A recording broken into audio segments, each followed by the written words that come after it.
জান্নাত জাহান্নামের প্রশ্ন আসতো, হযরত ওমর সব কর্মী নরম হয়ে যেত, পেরেশান হয়ে যেতেন।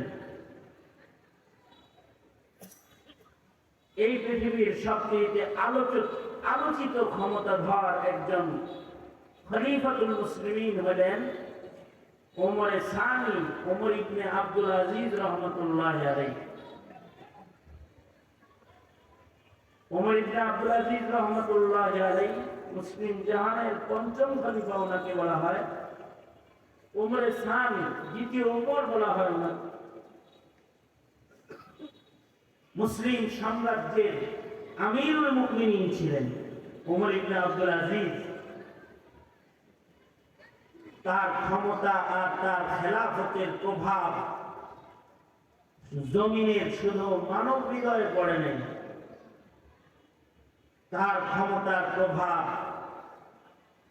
জঙ্গলের হিংস্র প্রাণীর উপরেও পড়েছিল।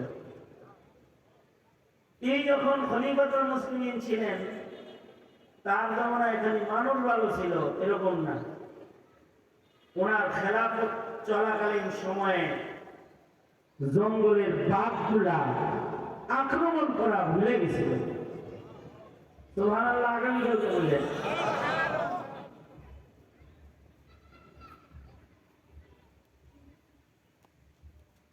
উনি যেদিন ইন্তেকাল করলেন,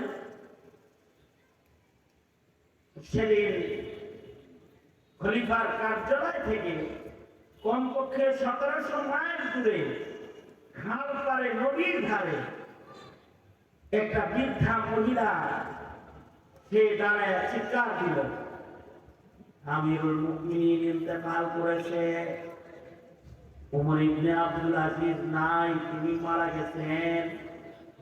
কত দূর থেকে বলতেছে? 1700 মাইল, 2100 মাইল দূর থেকে বলতেছে আমিরুল মুমিনিনের ইন্তেকাল হয়ে গেছে। এই স্যাটেলাইটের আমল না। যেমন আমি এখন এখানে বয়ান করতেছি, আমার বয়ান লাইভ হইতেছে, হাজার হাজার মাইল দূর থেকেও যারা এদের আইডির সাথে অ্যাড আছে এরা দেখতেছে। ওই জমানা এই আধুনিক এই স্যাটেলাইট প্রযুক্তি ইন্টারনেটের জমানা না। এক গ্রামের ঘটনা আরেক গ্রামে পৌঁছতে মাস লেগে যেত, খবর হইতো না।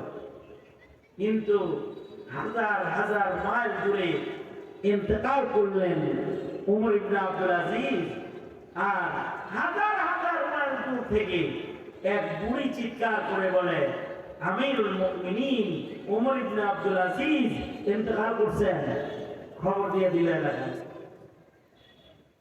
কয়েকদিন পরে খলিফাতুল মুসলিমিনের কার্যালয়ের পাশ থেকে এক বাণিজ্যিক কাফেলা গ্রামে চলে গেল। ওই কাফেলার কাছে এলাকাবাসী জিজ্ঞাসা করে, আমিরুল মুমিনিন কেমন আছে? তো কাফেলা বলল, আমিরুল মুমিনিন তো অমুক দিন মারা গেছে। আমিরুল মুমিনিন যে অমুক দিন মারা গেছে আমরা তো গ্রাম থেকে আগেই জানি। তারা বলে, আমিরুল মুমিনিন মারা গেছে তোমরা কেমনে জানলে? অমুক বুড়ি সে চিৎকার করে বলছে আমাদেরকে খবর দিয়েছে আমিরুল মুমিনিন নাই। সবাই না বুঝতে ধরল আমিরুল মুমিনিন নাই, বাস্তবে তো নাই, তুমি জানলা কেমনে? মহিলা বলে, আমি নদীর ঘাটে গেলাম,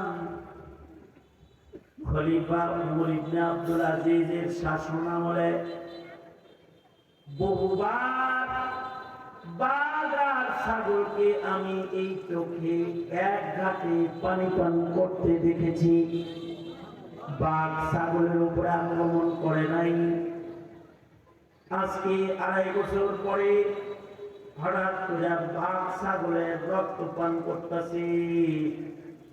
বুঝতে আর দেরি হয় নাই আমার যে আমিরুল মুমিনিন নাই।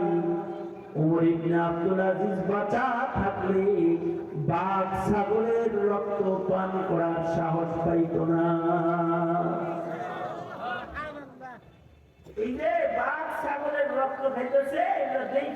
দেখছি ওমর ইবনে আব্দুল আজিজ নাই।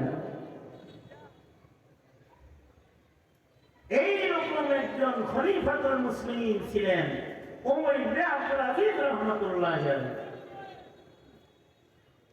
গুনাহমুক্ত জীবন ছিল, ইবাদত এত বেশি ছিল।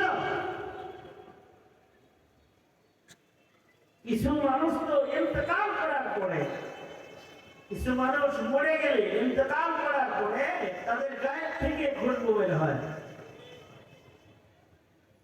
যেমন ওয়াইসুল কারবী রাহমাতুল্লাহ আলাইহি মায়ের খেদমত করছেন। ওয়াইসুল কারবী নবীজির যুগ পাইছেন, জমানা পাইছেন, কিন্তু নবীজি ওনাকে নির্দেশ করছেন, চিঠি পাঠাইছে, হযরত আমি পয়গম্বর আল্লাহর নবী আপনার কাছে আসতে চাই, কিন্তু মা অসুস্থ।